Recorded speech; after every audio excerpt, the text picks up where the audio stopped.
안녕하세요. 김떡상입니다. 2차 전지주들이 또다시 몰매를 맞았습니다. 이런 게 주식입니다. 원래 성장하는 산업에 투자하는 것은 어려운 거고요. 전기차 2차 전지 배터리 산업은 한 번도 가보지 못했던 길이기 때문에 언제나 시행착오를 겪을 수밖에 없고요.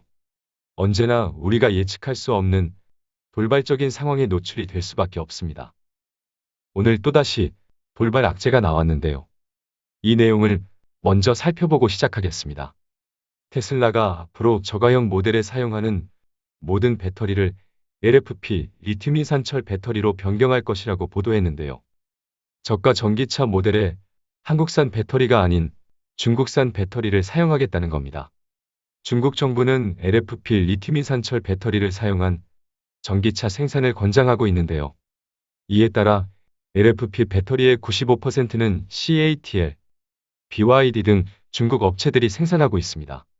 테슬라 또한 현재 상하이 공장에서 LFP 배터리를 탑재한 전기차를 제조하여 중국, 유럽 및 아시아 태평양 지역에 판매 중에 있습니다.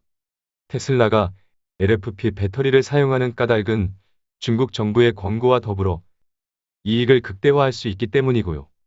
LFP 배터리는 국산 배터리에 비해 주행거리가 짧고 동일한 에너지 밀도일 경우 무겁다는 단점이 있지만 비용이 저렴하고 열 안정성이 높다는 장점도 있습니다.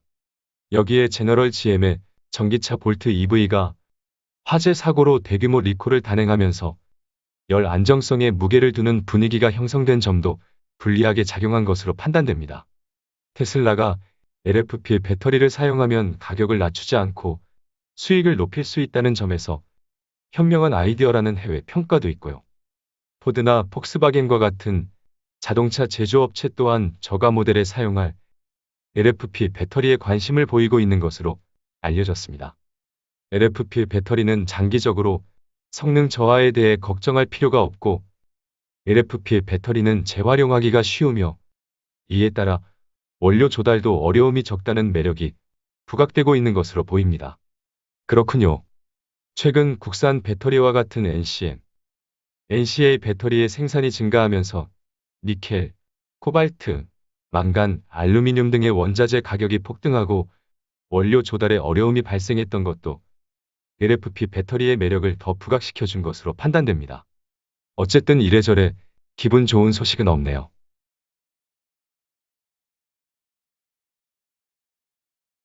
그래도 장중에 증권가에서 방어를 해주는 의견이 나오기도 했는데요. 이 내용도 살펴봅시다.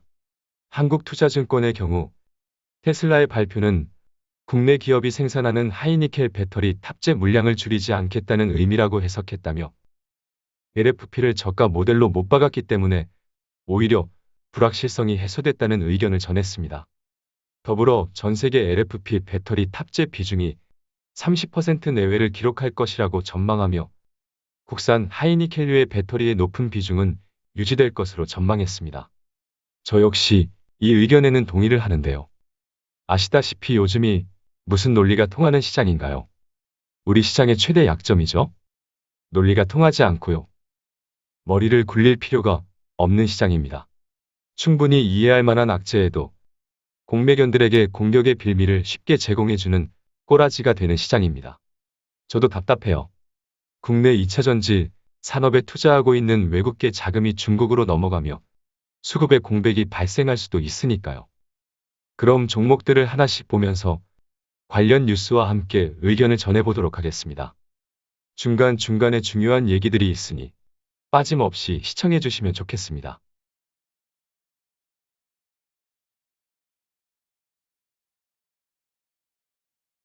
멤버십 가입은 김떡상TV의 메인 화면으로 오셔서 가입을 누르시면 됩니다.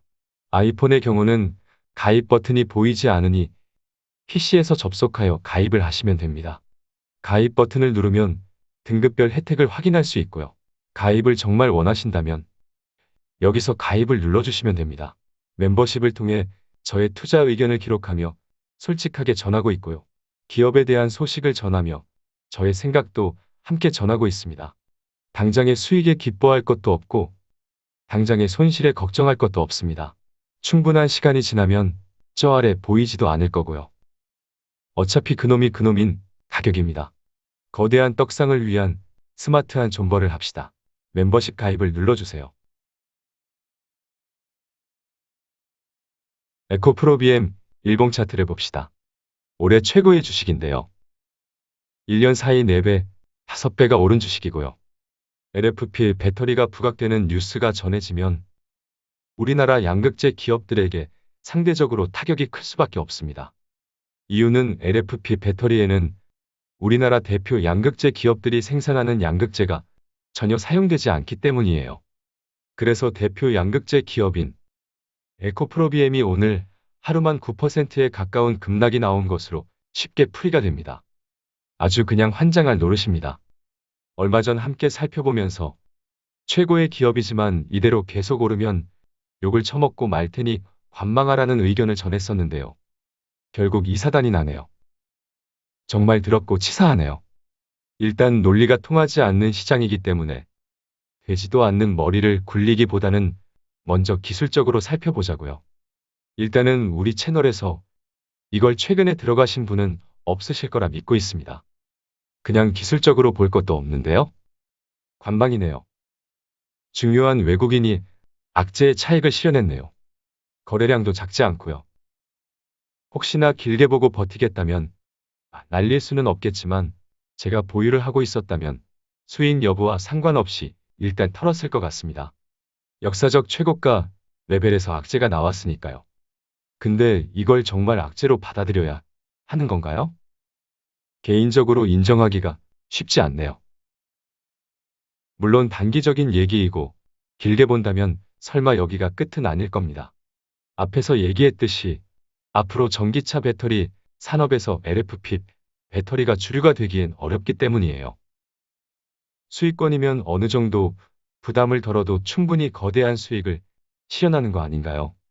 어차피 이대로 더 오른다 해도 주력으로 들고 가기엔 부담이 되는 주가 레벨인 것은 틀림이 없습니다. 오죽하면 욕을 처먹고 말지 관망하자고 했겠어요. 설마 기회라고 오늘 매수하신 분은 없으실 거라 믿고요. 여전히 관망 의견을 전하겠습니다.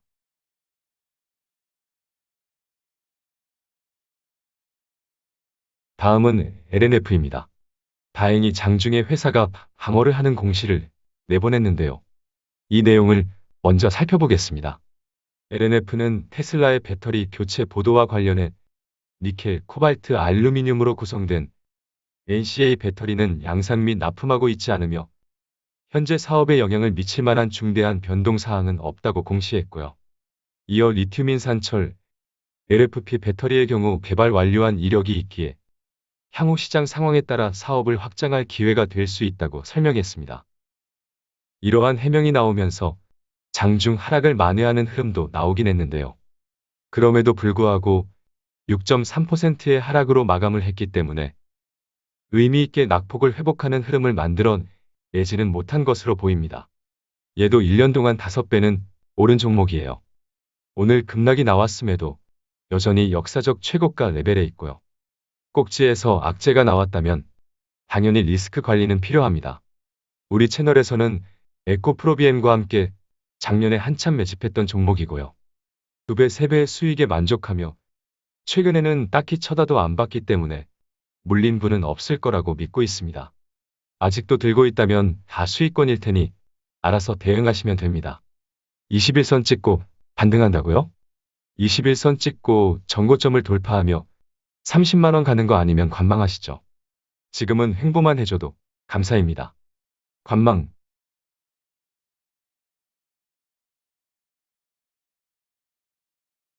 다음은 LG화학입니다. 최근 리콜 악재를 기회 삼아 바닥에서 매집을 잘했는데요. 멤버십을 통해 81만 원에 전량 매도한다고 전했습니다. 하지만 LG화학은 앞서 본 양극재 기업들과 달리 주가의 포지션이 훨씬 안전하기 때문에 그냥 보유를 하겠다고 해도 상대적으로는 괜찮을 것 같긴 합니다. 각자 포트와 비중에 따라 최선의 대응은 각기 다를 것 같은데요. 저는 배터리 3사를 다 들고 있었고 한동안 동박 소재 기업들의 비중도 늘렸기 때문에 어차피 2차전지 섹터의 비중을 덜어줄 필요가 있었는데요. 테슬라에 직접 배터리를 납품하는 LG화학이 자연스럽게 선택이 되어버렸습니다. 어차피 LG화학이 2차전지 주력이 아니었기 때문에 어렵지 않게 최근 바닥에서 매수했던 물량들을 덜어냈습니다. 초단기 상당한 수익을 기록했지만 악재에 매도를 한 것이기 때문에 기분은 전혀 좋지 않아요. 어차피 추가 악재만 없다면 LG에너지솔루션 상장 전에 털어낼 생각이었는데요. 차라리 이 기회에 늘어난 2차전지 섹터의 비중을 조절하고 더 오른다 하더라도 자회사 상장 같은 거에 고민하지 않고 마음 편한 투자처로 옮겨갈 생각입니다. 그래서 개인적으로는 나쁘지 않은 대응이었다는 생각입니다. 앞서 본 양극재 기업들과는 달리 하락폭이 크지 않았고요.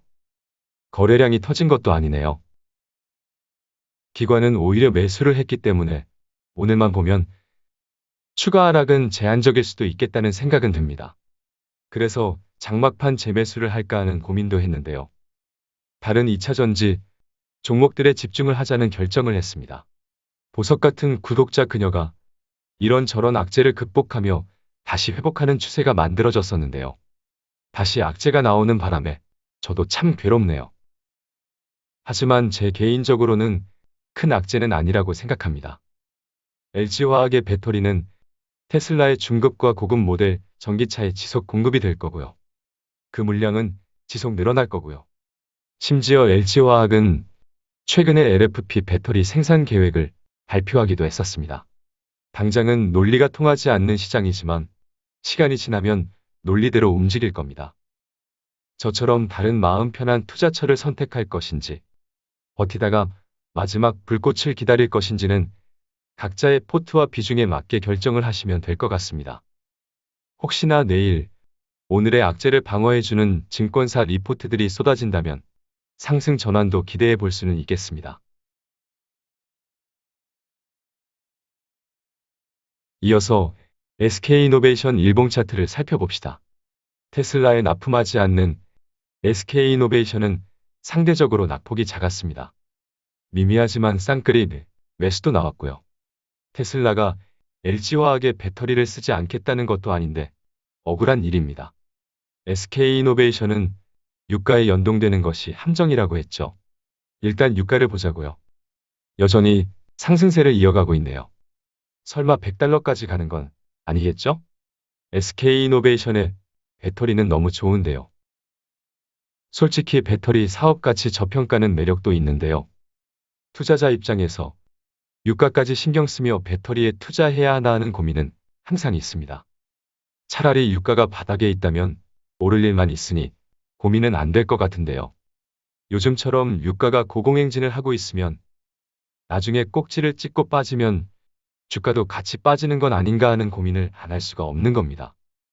배터리에 투자하고 싶은데 유가만 보고 앉아 있으니 코미디가 따로 없어요.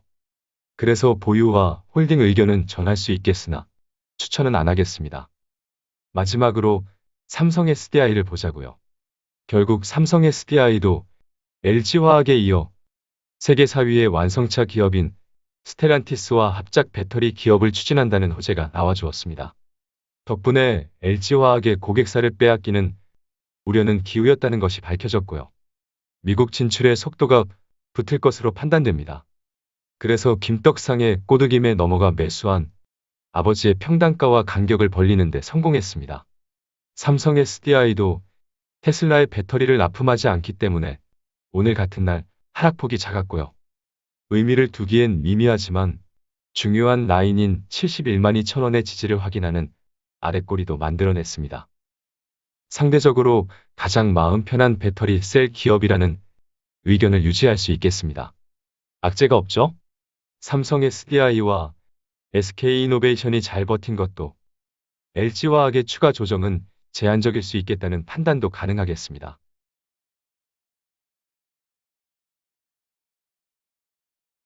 앞으로 이렇게 하시죠. 셀 기업은 분산 투자를 하더라도 삼성 SDI에 집중을 하시죠. 삼성 SDI도 돌발 악재는 언제나 제외될 수는 없으니 얘만 투자하는 건 반대고요. 그리고 당분간 소재 기업은 투자를 하더라도 양극재 소재 기업보다는 동박이나 음극재, 첨가재와 같이 배터리 종류에 상관없이 범용으로 사용되는 소재주들에 집중을 하는 것이 좀 더 악재를 피할 수 있는 확률을 높일 수 있을 것 같습니다. 물론 많이 오른 종목들은 좀 기다려야겠죠. 진짜 한숨이 나오네요. 오늘 직접적인 악재로 작용한 기업들의 투자 중이신 분들은 정말 어이가 없는 하루가 되었을 것 같습니다. 하지만 앞서 말씀을 드렸다시피 같은 섹터 내에서 리밸런싱을 하는 것은 전혀 부담을 느낄 필요가 없기 때문에 충분히 슬기롭게 대응을 할 수 있는 겁니다. 그냥 버티고 뻐기겠다고 하시더라도 개인적으로는 오늘처럼 두들겨 팰 정도인가 하는 의문이 있어 결국 해소가 될 문제가 아닐까 하는 생각도 하고 있고요.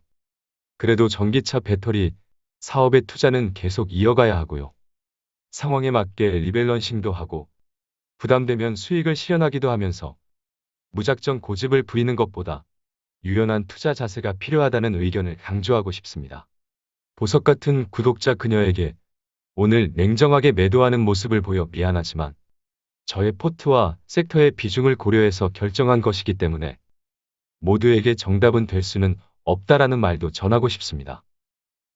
오늘 저의 의견을 참고 삼아 각자 포트에 적절한 전략을 세워보시길 바랍니다.